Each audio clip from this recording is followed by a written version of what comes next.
Hi, I'm Alex Newman. I'm a reporter with the New American Magazine. And today we have an honored guest with us, Elaine Willman. She is the author of Going to Pieces, The Dismantling of the United States of America. This is a book about how the federal government and tribal governments are teaming up and how they're advancing a dangerous agenda that we're going to be talking about. She's also a Cherokee Indian, and her husband is actually a direct descendant of Sacagawea, perhaps one of the most important and famous American Indians of all time.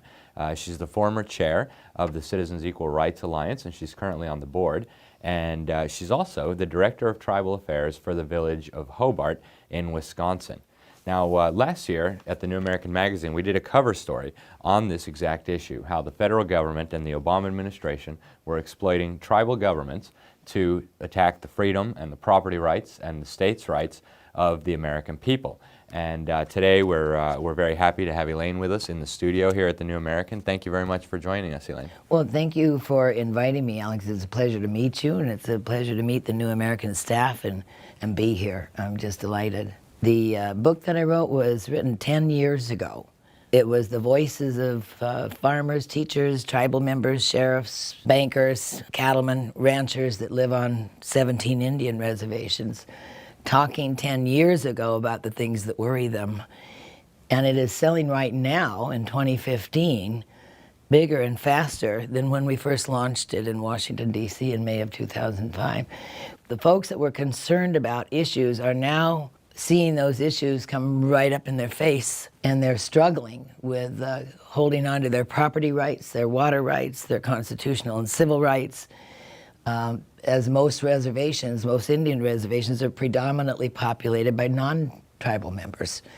And there's a serious spread of tribalism as a governing system over non-tribal citizens in this country that folks in the urban areas and out on the coast may be unfamiliar with, but it's a very dangerous expansion going on now.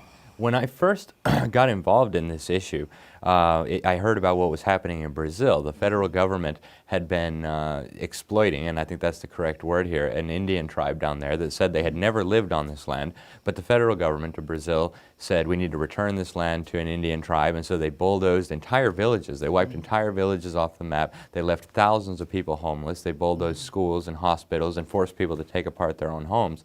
And the troops came in wearing United Nations uniforms. And this was all very bizarre to me. And then I found out, thanks to your efforts, that some of this kind of stuff, not that extreme obviously, but some of this government exploitation of tribal governments to attack the rights of everyone was happening here in this country. And I read your book and I was just astounded. And it's even more astounding that this is even more relevant today. Now we have even more of these problems going on here. And so what we focused on in this cover story, what we focused on to begin with was how the EPA had unilaterally put 1.2 million acres of land under the jurisdiction of a tribal government. And this was land that Congress had said was no longer a reservation. The Indian tribes had been paid over 100 years ago.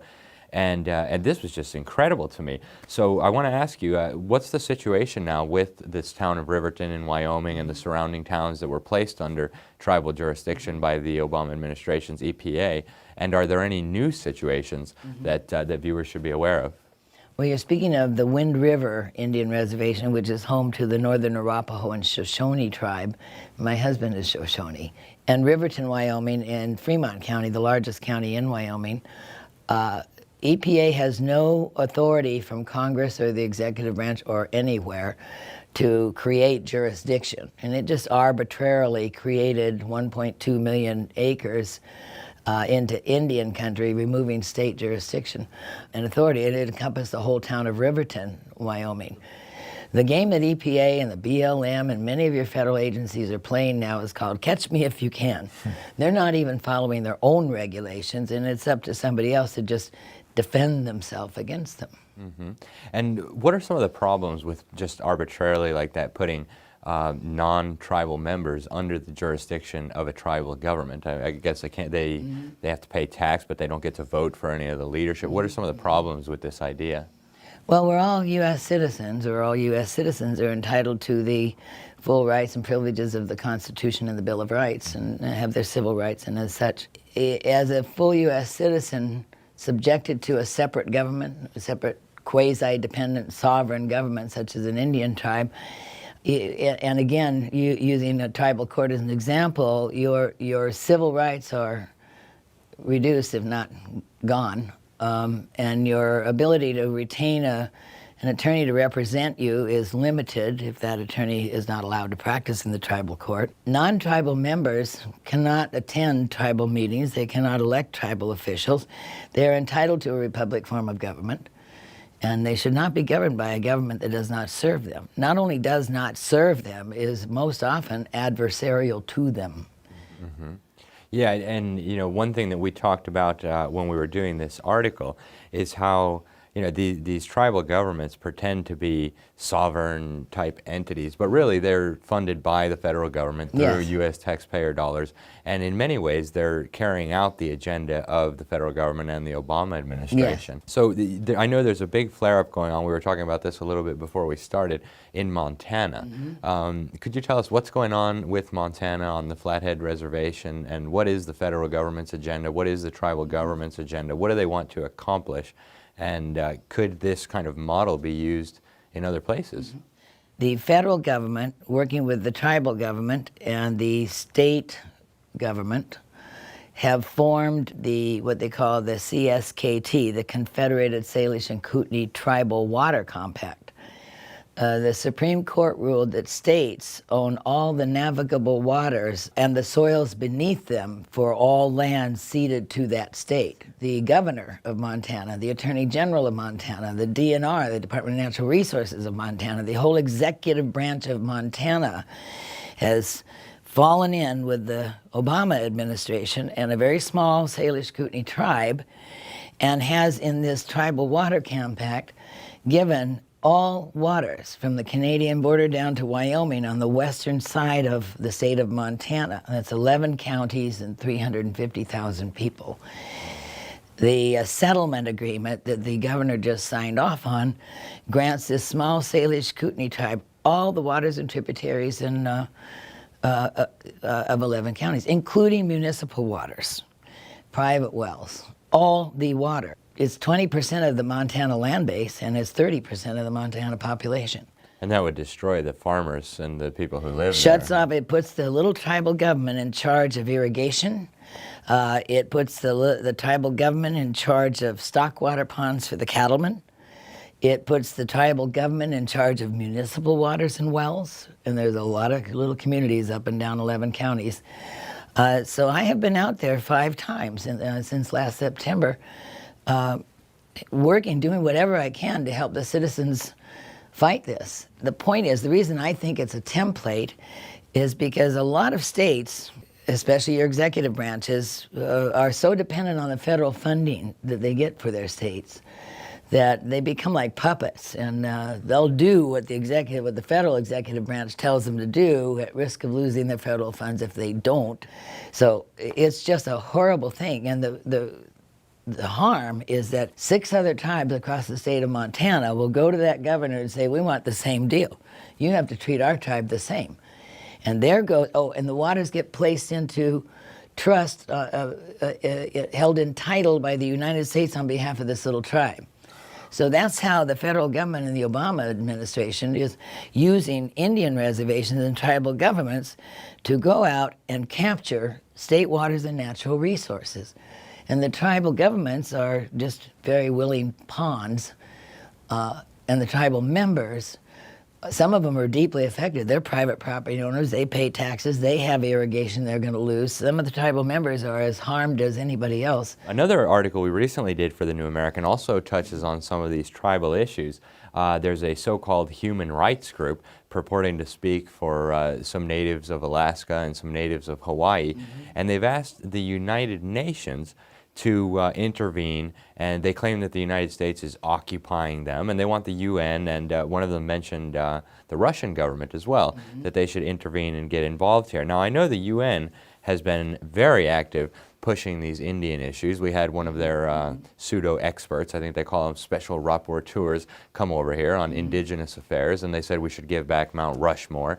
And they have the UN Declaration on the Rights of Indigenous Peoples that say any land that was ever occupied or used by an indigenous person needs to be returned. Obviously, that's our whole country. So if we obeyed that treaty, which Obama signed on to, we would be in some serious trouble. But what's the agenda here? What's going on with these supposed human rights groups and organizations and these tribes in Alaska and the natives in Hawaii that are demanding UN help to become liberated from U.S. occupation? What do you think is the agenda? Well, it's funny because as I was writing Going to Pieces 10 years ago, I received phone calls from some folks in Hawaii and went over there on 2 occasions. I received a call just last week. What is this, June of 2015? Just last week, I received a phone call here in Wisconsin from the folks in Hawaii telling me that this movement for seceding, for taking back Hawaii and seceding from the United States is now being funded by the Chinese, and that it is really gathering steam. And my first reaction was, holy cow, Hawaii is a rather strategic base for our country from a military and public, national security. It is concerning that foreign governments that love to gamble are now moneying up these radical voices to help Hawaii get a Native American tribe. We are a country being intentionally divided and having states that are being whose authorities are being intentionally reduced or minimized, marginalized, if not outright ignored. There seems to be a movement to just tear down the fabric of this country. It's hard to envision us in the long term being the United States with the combined marriage of the federal executive branch and the United Nations and Agenda 21 folks, the environmental groups and the big billionaires. And then when they've got 566 tribal governments and little reservations to use as launch pads, you can tear up a country pretty quick. So this Indian policy is but one tool. It's just one part of it.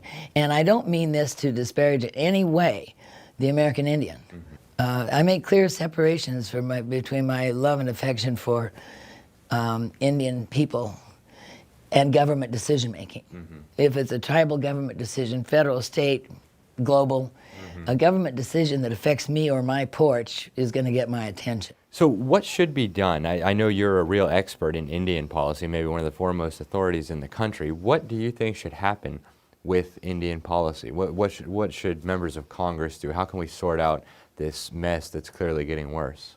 That's something that I struggle with, and it literally will keep me awake at night, and it's the reason I moved to Hobart, Wisconsin, because Hobart was a local government whose elected officials, all 5 of them, were dedicated to preserving their municipal authority within a former Indian reservation against a pretty aggressive tribe. So my thinking was, if I could come to that zip code, to the Village of Hobart, and work with the Village of Hobart and the Oneida tribe, maybe that could be the petri dish for finding a solution for co-located governments. Because every Indian reservation is not sitting out in a vacuum. It's co-located within counties, towns, cities, states. We need to come back and be one America. Well, thank you very much for sitting and talking with us, Elaine. We really appreciate having you here in the studio, and we hope you'll come back and join us, and I look forward to working with you as I work on more articles on this massive subject that the American people really need to become aware of. Well, I appreciate that, because I really think just general information and education can cause the citizens to come back and repair this country the way it has done so before.